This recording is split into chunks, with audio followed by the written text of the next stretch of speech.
Good morning, everyone, and welcome to our monthly Mornings with O'Keeffe program. I'm Katrina Latka, the Curator of Education and Interpretation at the Georgia O'Keeffe Museum. I would like to begin by recognizing the lands of the Pueblo people on which the sites of the Georgia O'Keeffe Museum stand. I recognize and honor their elders, past and present, and celebrate the vitality of their people today and into future generations. I offer this with humility and gratitude in acknowledgement of the need to confront the ongoing injustices of settler colonialism. I would like to extend a thank you to our members and our donors who are here today. Your support has made this event possible. And if you're not yet a member and enjoy this program, please consider joining us. Visit gokm.org/membership to learn more. Throughout this talk, please place your questions in the chat, which can be found at the bottom or top of your screen, depending on your device. We'll try to answer as many as we can at the end of the conversation. Please note that following today's talk, a recording will be made available on the O'Keeffe Museum's website in about a week's time. Captions will be made available in both English and Spanish at that time as well. Closed captioning is available. You just click on the CC button at the bottom of your screen. Now it is my pleasure to introduce our speaker this morning, Giustina Renzoni. Giustina Renzoni joined the O'Keeffe Museum in 2018, and as the Curator of Historic Properties, she oversees tours, programs, community outreach initiatives, and exhibitions connected to the O'Keeffe Museum's two historic homes. Previously, Giustina worked at the Museum of Contemporary Art in Denver, overseeing daily operations, several perennial public programs, and school tours. As an independent curator, Giustina has organized exhibitions in Boston and in Denver, highlighting up-and-coming local artists. She received her BA in Cultural Anthropology from Northeastern University in Boston and an MA in Art History from the University of Colorado, Boulder, focusing on Spanish colonial visual culture and printmaking. Giustina, we so look forward to learning more from you today. So thank you for joining us.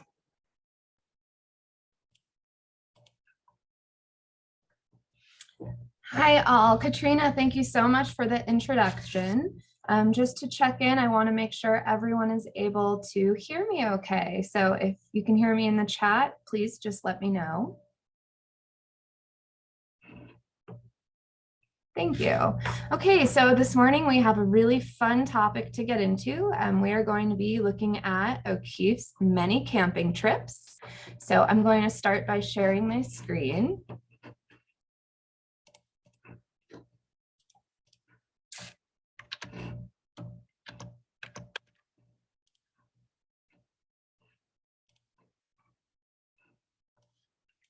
Okay, excellent.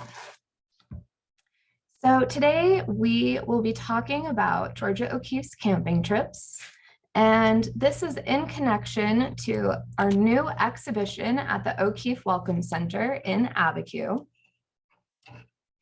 So O'Keeffe in the Landscape opened last month, and it will be on view until April 1st, 2023. The exhibition focuses on Georgia O'Keeffe's camping trips through her camping gear, her clothing, and the photography of her friends. So it is located in the Welcome Center, which is about an hour from Santa Fe. The Welcome Center itself is free and open to the public, so you can come check out the exhibition anytime. However, if you are interested in touring the O'Keeffe Home and Studio, you will need to purchase separate tickets and make advance reservations. So through camping trips and outdoor excursions, O'Keeffe spent extended amounts of time immersed in the landscape, exploring the rivers, canyons, and painted cliffs that made up her surroundings. This deep relationship with the natural world was the inspiration for many of her works. So O'Keeffe was camping in the early 20th century, and this was around the time that camping was gaining popularity as an outdoor activity for Americans. As the world became more industrialized and more of the US population migrated to cities after the Civil War, some Americans were looking for an escape from urban life. So at the time, cities were crowded, filled with sewage, garbage. There were not many trees or plants to look at, and there was a lot of smoke from factory buildings. Camping was a way for people to escape this. It appealed to individuals who felt that their lives were maybe too fixed, too regulated, too controlled, or too contained. Being able to spend time outdoors gave them an opportunity to reconnect with nature. And the belief was camping would give you an opportunity to connect with yourself, improve your mood, and become more rejuvenated before returning to the workplace. In the 1920s and 1930s, more and more Americans began receiving vacation time from their employers. And with this vacation time, they were able to do things like go camping. As technology made life more efficient and more convenient, camping allowed people like Georgia O'Keeffe to be more self-sufficient, rely on themselves for comfort, sustenance, and survival when they were on these excursions. So camping was very popular, and O'Keeffe herself was very interested in the activity from very early on. So as early as the 1910s, when she was living in Virginia, when she was living in Texas, she would go out on long hikes, long walks, and even camping trips. When she started traveling to New Mexico in the 1930s, she began camping here. She met Ansel Adams in 1937, and he became one of her camping buddies. So with Ansel Adams, she was able to camp in Yosemite, Monument Valley in Utah. She was able to visit the Grand Canyon and many, many other places. She also camped all around New Mexico with some of her other friends. And after a 3-day camping trip on Mount Wheeler, O'Keeffe said, "I find I am pretty tough. It is good to know. The camping trip seemed to complete something in me." Now, camping became increasingly more popular in the United States as Americans began to fall in love with the automobile. So Henry Ford was able to make the automobile much more affordable, and more American families were purchasing one for themselves. With the automobile, suddenly Americans had access to a new activity, and that activity was movement. Before the automobile, Americans had to rely on the timetable of the train station, or they would have to ride a horse, they would walk, they would take wagons. Any which way they were traveling, it was always full of many challenges, it was fairly slow, and as a result, many Americans did not venture far from their own homes. As the US government began to invest more in building our transportation infrastructure, so increasing our network of roadways, cars were able to bring people to distant and far off locales that would have taken much more time and would have been much more expensive to get to in the past. Car camping actually became one of the most popular outdoor recreation activities, in part because cars were so expensive. And the idea was, once you invest in the camping gear, you have everything you need to go camping whenever you'd feel like it. So Georgia O'Keeffe herself learned how to drive from her friends Tony Lujan and Rebecca Strand when she was here in New Mexico. After just a few weeks of lessons, she was feeling very confident and decided to buy herself an automobile. She purchased a custom Model A Ford. So the passenger seat of the Model A Ford could be removed, so a table could be put in its place where she could lay out all of her art supplies. The driver's seat swiveled around to face the back seat, and the back seat acted as a canvas. So she could paint a canvas up to 30 by 40 inches. And with this car, she was able to have some shade from the desert sun. And she was also able to drive to some of these places in northern New Mexico that she hadn't been able to venture to on her own.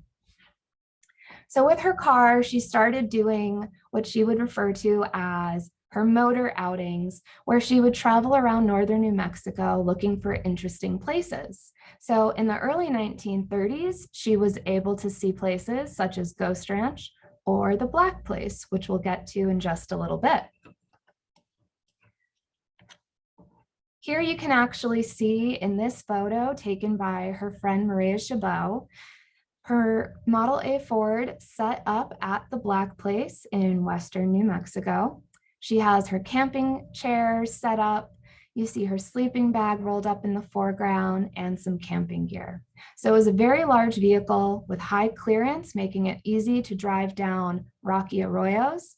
And there was plenty of room for her to spread out, as well as lots of space to store all of her camping equipment. So camping gear became its own product category in the early 20th century as Americans were becoming more interested in camping. Companies saw an opportunity to create products that would help Americans have a more reliable and comfortable camping experience. Americans embraced the idea of technology, giving them greater opportunity to get close to nature. In fact, companies such as Abercrombie and Fitch would sell an entire camping kit, giving the beginner camper everything they would need to go out on their own. This could include tents, air mattresses, sleeping bags, stools, tables, flashlights, lanterns, truly everything you would need. The comforts of home, like delicious cooking, made camping easier. So while individuals wanted to get out into the wilderness, they wanted to connect with nature, they still wanted it to be easy and enjoyable. So you could purchase things such as the Stanley thermos featured here on this folding picnic table. The Stanley thermos was very difficult to break. In fact, I believe they said it was unbreakable, and it could keep your soup or your coffee or your tea hot for hours. The folding picnic table seen here was a very popular item to purchase. It was lightweight, so it was portable, and it folded out so you could actually eat your meal at a table. This little blue tin behind the camping chair is a first aid auto kit. If you're going to go auto camping, you need to make sure you have a first aid kit with you so you're always prepared.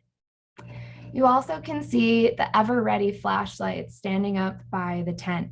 The ever-ready flashlight was dependable and reliable. This was a very, very common marketing message with all of the camping gear. They wanted campers to know that with this equipment, they could have more control over their camping experience and avoid some of the unpleasantness that comes with the unpredictability of nature. You could also get Beans Fire Kindler, an easy way to get your campfire going to ensure that you can do that hot cooking that you'd be doing at home when you were out on the trail. Here we have a great example of Georgia O'Keeffe's campsite as it was set up for this trip to the Black Place in 1944.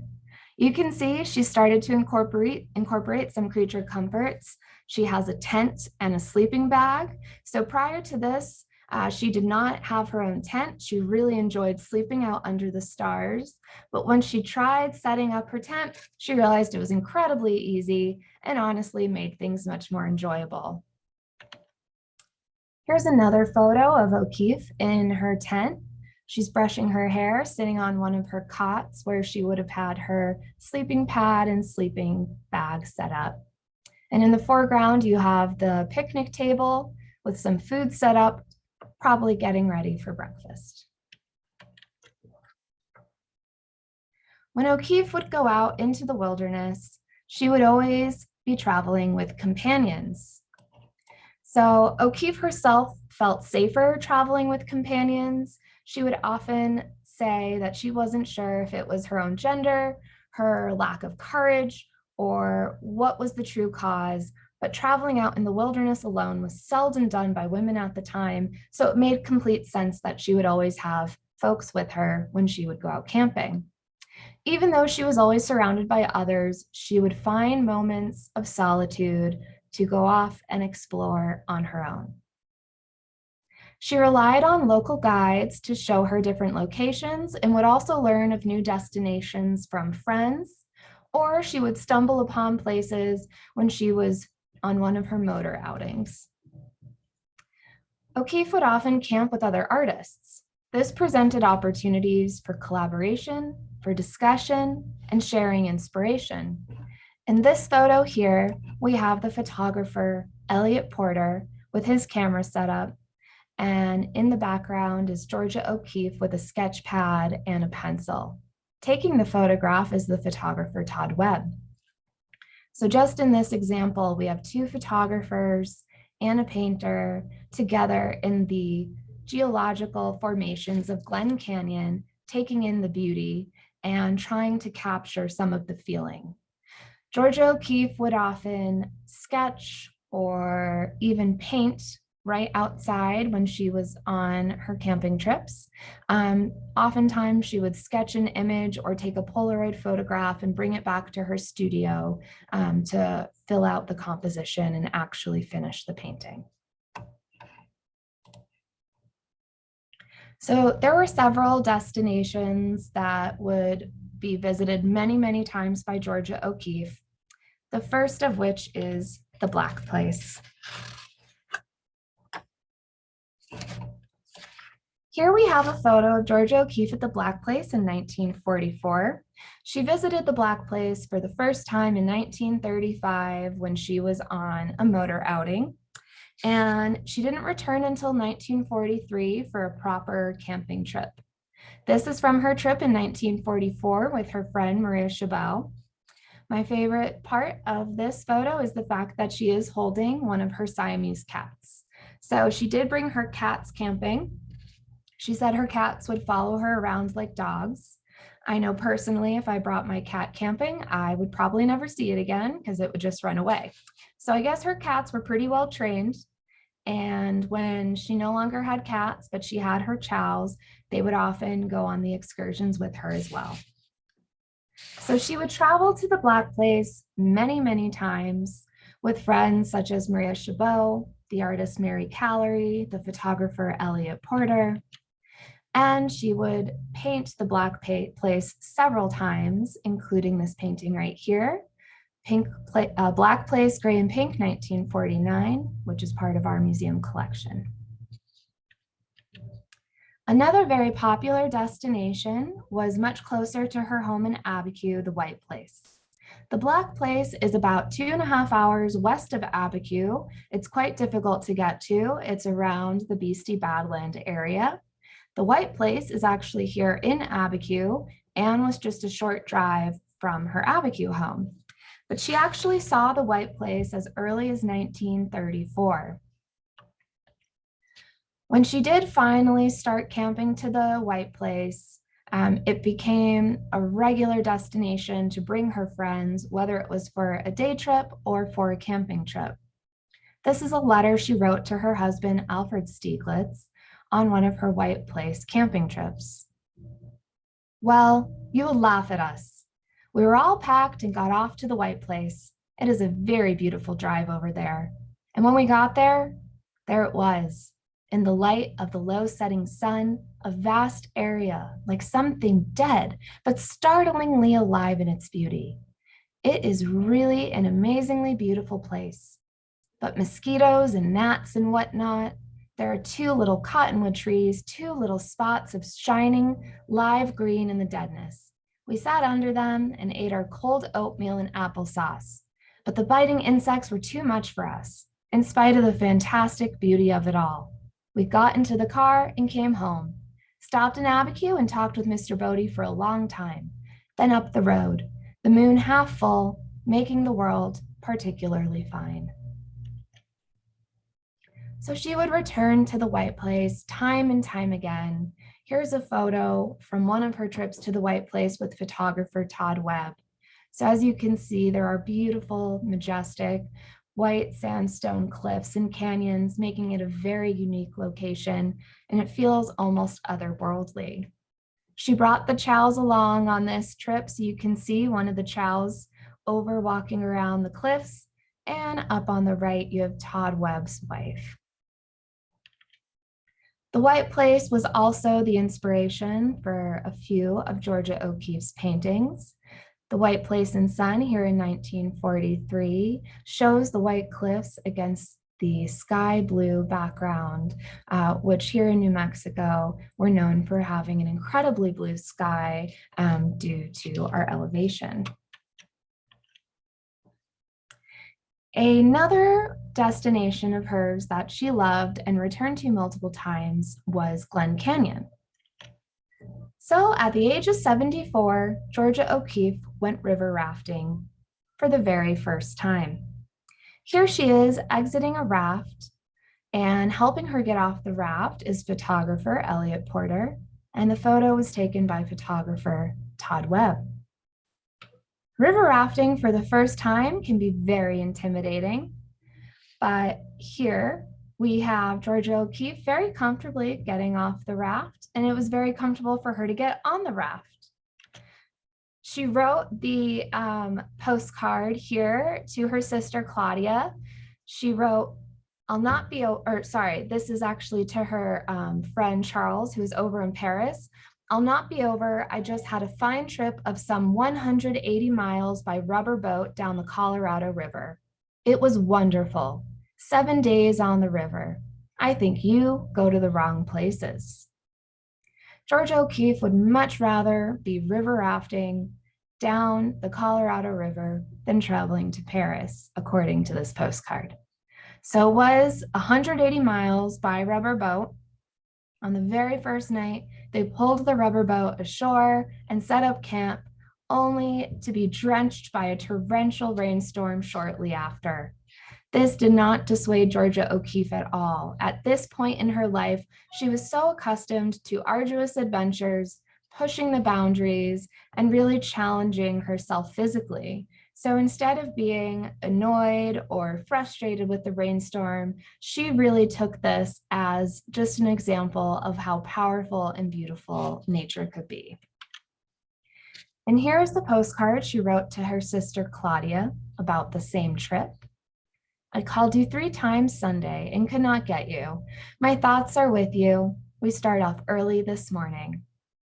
So what we also see here is a postcard, and the fact that there are postcards for Glen Canyon in the 1960s is indicative of just how popular outdoor recreation has become in the United States by the middle of the century. Just from 1910 to 1940, the National Park Service saw an increase in visitors of about 2,000%. So camping has become the go-to activity that Americans love to do in their free time. And what better way to share their experience than by purchasing a postcard at a National Park Service gift shop or at a nearby store and dropping a note to their friends to tell them about their amazing adventure. As I had mentioned earlier, Georgia O'Keeffe would often take Polaroids or do sketches when she was on her trips, and then would return to her studio to paint said location. So here we have an example from one of her Glen Canyon trips, and you can see that she really focuses in on the space between the canyons and focuses in on the sky, very similar to the painting we just saw of the White Place.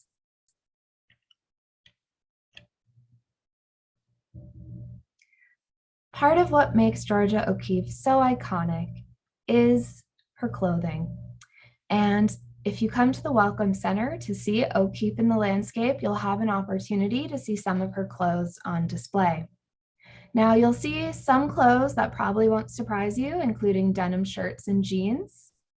She often wore the boots that you see pictured here, or she would wear her sneakers, her PF Flyers, when she would go out on her walks and on her hikes. Now at the time, it was actually very common for women to wear long skirts when they would go on camping trips or other outdoor excursions. Miss O'Keeffe's skirts always had large pockets, and she would always have a bag with her, so she could have a place to put all of the rocks and natural objects that she would collect while she was on her trips. So here you see a photo that Todd Webb took of Miss O'Keefe really considering a rock before deciding to bring it home with her for her collection. She then would take many of these rocks and put them on display throughout her home. So in her sitting room windowsill, there are many, many rocks on display. We have tables set up with rocks on display and thousands of rocks in the collection that once belonged to her. She would collect these rocks on camping trips, on hikes, on walks. She would also collect bones, including many of the skulls that we have on display at the Abiquiú home and studio. These objects would not only act as a way to bring the outside into her home, but they often would end up becoming the subject for a painting or another artwork. So being able to carry very easily all of these rocks and bones as she was collecting them was really important. There is one story that goes that Georgia O'Keeffe would get so excited on a river rafting trip when she would see a rock underwater as they got close to shore, that she would jump out of the rubber boat before everybody else so she could make sure she could have that rock for herself. She did not want to share.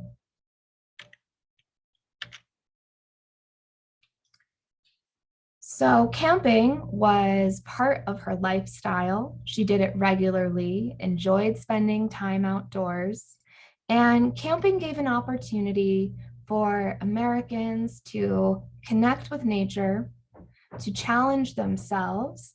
There was a lot of reconnecting with the history of America, reconnecting with the American identity, and traveling to the Southwest was a way for people to experience what had previously been referred to as the American frontier.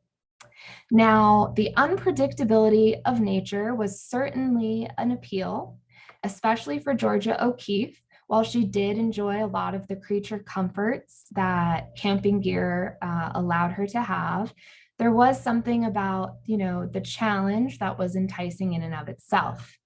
However, you can't go camping every day, and sometimes it is nice to be able to have the camp experience from the safety of your own home. So what we have here is a small advertisement from Abram and Straus's catalog. It was a department store in New York in the early 20th century, and they are advertising this portable charcoal grill. Now, this portable charcoal grill can go inside a fireplace, or it could be used outdoors for a picnic or for camping, all for the low price of $6.95. What I love about this little scrap of paper is in O'Keeffe's handwriting, it says, "We must get something like this for the roofless room." So this was something she would have sent to Maria Chabot as they were designing and building the Abiquiú home and studio. At the time, O'Keeffe was living in New York, so a lot of the decisions were made through letter writing. And by sending this note to Maria Chabot, I would say that this is a great example of how O'Keeffe would incorporate the camping experience into her home life. So she decided to create a space called the Roofless Room. You'll see a picture of it in just a moment. The Roofless Room, more so than any other space in O'Keeffe's house, really blends the indoor-outdoor living experience. So this room has no roof on it, although it does have 4 walls. The windows have screens and the roof has screens above the vigas. By removing the roof, O'Keeffe is able to sit outside in the roofless room. She's able to stargaze, sit in the sun, watch the shadows move throughout the day, and feel the breeze. So this essentially mimics the proximity to nature that she experienced when she was out on her camping trips. However, much easier to walk through your door into this roofless room instead of having to pack up your Model A Ford, get all your camping gear on there, drive out to some remote location. So this roofless room allowed O'Keeffe to stay out at night without having to worry about large animals such as bears. She also did not have to worry so much about snakes, which is something she was always thinking about when she was camping. So right here is the roofless room. And as you can see, the sun is coming directly through. There is no roof. It's just some screen on top. And you have the vigas across, which creates this beautiful shadow across the room throughout the day. So here in the roofless room, Miss O'Keefe could really sit and have that camping experience without having to expose herself to the unpredictability of nature, to the elements, which were not always kind. And she could kind of have a little bit of camping whenever she felt like it without having to, go out and go on to this big camping trip. So Miss O'Keefe's camping experiences really ran the gamut. In the early days, she would just drive her car somewhere, set up her sleeping bag, and sit next to the car. As she moved through life and as she got older, she invested in camping gear. She made the camping experience a little bit easier for herself. But unlike people that were going to campgrounds or going to dude ranches, she still wanted to be immersed in a very remote landscape. And she wanted to have that close proximity to nature so she could deepen that relationship with the natural world. A lot of campers at this time are going to national parks, they're going to campgrounds, oftentimes municipal campgrounds where there are specific spaces for you to park your car, set up your tent, and have a vault bathroom that you're sharing with the other campers that are there. So Miss O'Keefe was looking for a different experience where she wanted to feel the isolation of the desert. And she was able to experience some of that at her Abiquiú home or even at her home at Ghost Ranch. But to really remove the boundaries of the physical building and to be fully immersed in the landscape was the goal. And throughout her whole entire life, being outdoors was incredibly important. And the fact that she started river rafting at age 74 just shows that even in her 70s and 80s, she was still up for an adventure and she was still up for physically challenging herself.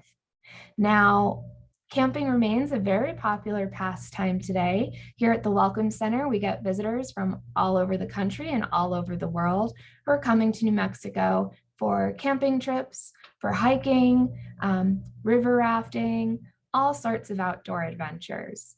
And I think it's incredible that we can continue this particular part of O'Keefe's legacy by encouraging our visitors to be good campers and good outdoor recreationists while they're visiting us here in Abiquiú. And so that means that we ask everyone to please, whatever you bring out into the landscape, make sure you bring it back out with you. So pack it in and pack it out. And we also ask that you leave things where you found them. So O'Keefe did pick up bones and rocks whenever she was out and about, but with the number of people that are out experiencing this area today, we ask that you leave those things behind so they can continue to, take on their role in the natural world. That brings us to the end of the talk. I want to highlight just a few of the sources. If you'd like to read more about the history of camping, I highly recommend Heading Out, A History of American Camping by Terrence Young. I also highly recommend Camping Grounds, Public Nature in American Life from the Civil War to the Occupy Movement by Phoebe S.K. Young. And of course, we have a publication that is no longer in print, but if you can get your hands on it, it's also a great read. Georgia O'Keeffe in the Far Away, Nature and Image, written and edited by Barbara Bueller-Lyons, the Georgia O'Keeffe Museum's former curator of fine art. And O'Keeffe in the Landscape, once again, is on view at the Welcome Center. So it opened last month. It's on view through April 1st, 2023. It is free and open to the public. We are open Tuesday through Saturday, and we're right here in Abiquiú, New Mexico, about an hour from Santa Fe. The Welcome Center is the starting point for tours of the O'Keefe Home and Studio. However, the O'Keefe Home and Studio is only accessible by guided tours with advanced reservations. We do tend to sell out a few weeks in advance, so I highly recommend that if you're planning a trip to Abiquiú and you're interested in both seeing the exhibition at the Welcome Center and taking a tour of O'Keefe's Abiquiú Home and Studio, that you purchase your tickets ahead of time. And please feel free to contact us with any questions you may have, even if that's recommendations for hikes, deciding where you're going to pitch your tent, or any other suggestions you need for exploring northern New Mexico. Thank you.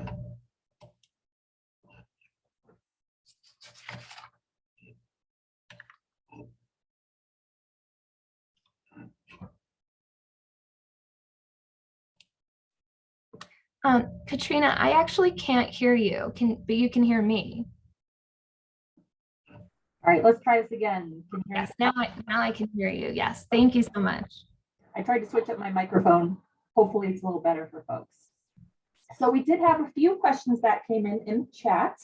I'm going to pose those to you now. Matt asked, do we know a little bit more about her journey from Ghost Ranch to the Black Place, what that was like in the mid 1940s, and how long it would have taken O'Keefe to drive that? So when she was visiting the Black Place, that would have been a very long excursion. So at the time, there weren't a lot of paved roads between here and the Black Place. So just getting there would have been a full day event. And getting there the first time, she did hire local guides to help her find her way and to figure out where exactly she would be setting up her camping site. So it was not as simple as just jumping in the car and driving a couple hours to check it out. It required a lot of planning, and it also required bringing a lot of camping gear. And the Black Place was very susceptible to crazy weather. So oftentimes she would get all the way there and then there would be a crazy windstorm or a crazy rainstorm. And sometimes she'd end up having to pack up early and head back home. So part of camping is the unpredictability of nature. And as you saw in the letter she wrote to Stieglitz about the White Place, sometimes nature was too inconvenient, and that would kind of be the end of the camping trip. So whether it was mosquitoes or rainstorms, sometimes, it wasn't worth putting up with all of that just to have that experience, and she would pack up and head home.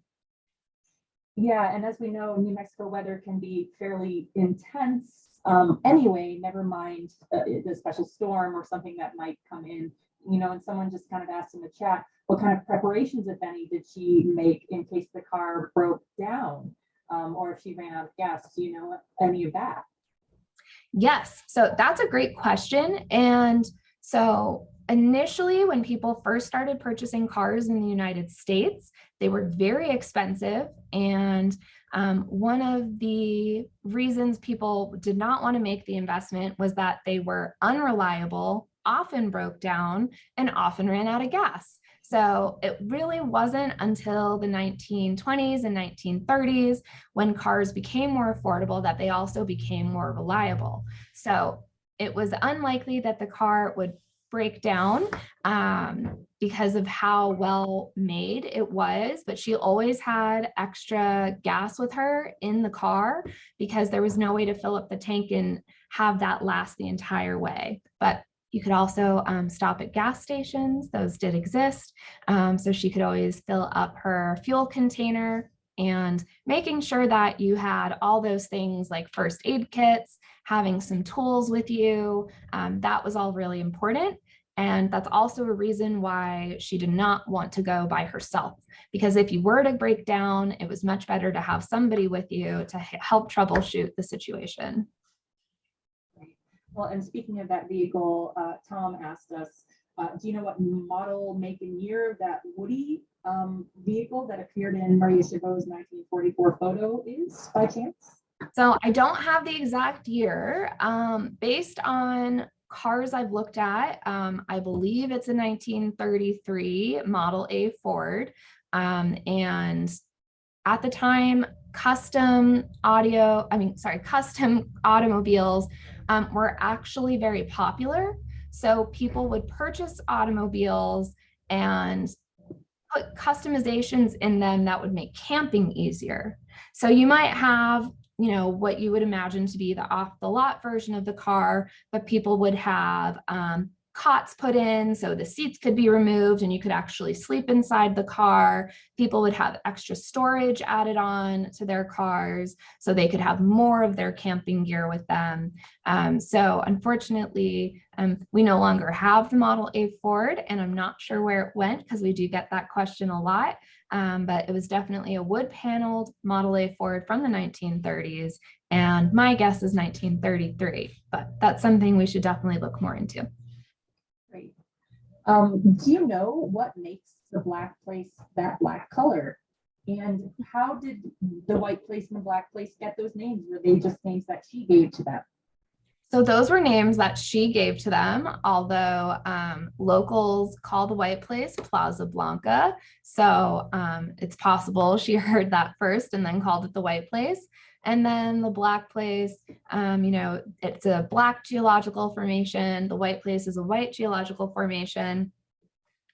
I'm not going to pretend I'm a geologist. I believe we have had some talks by our local geologist, Kurt Kempter, on the geological makeup of the area. So I'm sure he could get more into why the black place looks the way it does, but it is the result of volcanic activity. And so just in this large area of New Mexico, there's tons of these black hills. It's sedimentary rock. So when you step on it, it breaks apart like sand. And the result is this very otherworldly landscape that she loved so much. Maggie asked a great question. Was all this open land that she was able to camp on, and was it regulated in any way by ownership? So the land that she camped on, specifically the black place and the white place, at the time, it was open land. You could just go out and set up camp. And there were places she went to that were, run by the National Park Service when she was on more of her elaborate, more the further distance camping trips would usually, it would involve land that was run by or owned by the Forest Service or something along those lines. But when she was out here in northern New Mexico, it was really just exploring the land and getting out there, which is why it was important to have a local guide, because you did not want to end up on somebody else's land. And so having a local guide with you assured that you were in a place where it was okay for you to be, that it was safe for you to be, and just gave you a little bit more peace of mind. Absolutely. We had several people comment on the roofless room and where it is located. Yes. So the roofless room is part of her Abiquiú home. The roofless room is on the western side of the house facing the garden. So she would be able to sit in the roofless room. There, as you saw, there were some small windows and it would look right out onto the garden. So she could watch the birds, hear the insects, and for all intents and purposes, she was outside. The only difference was she had walls. And I would say, knowing how much O'Keeffe thought about snakes, especially rattlesnakes, I'm sure it was much more relaxing to be in the roofless room at night and sitting and not having to worry so much about some of those animals that can sneak up on you out here. Absolutely. Giustina, thank you again so much. I'm going to place that link to home and studio tickets again in the chat if folks do want to visit you up there in Abiquiú. Thank you so much for such a beautiful presentation. Yes, thank you.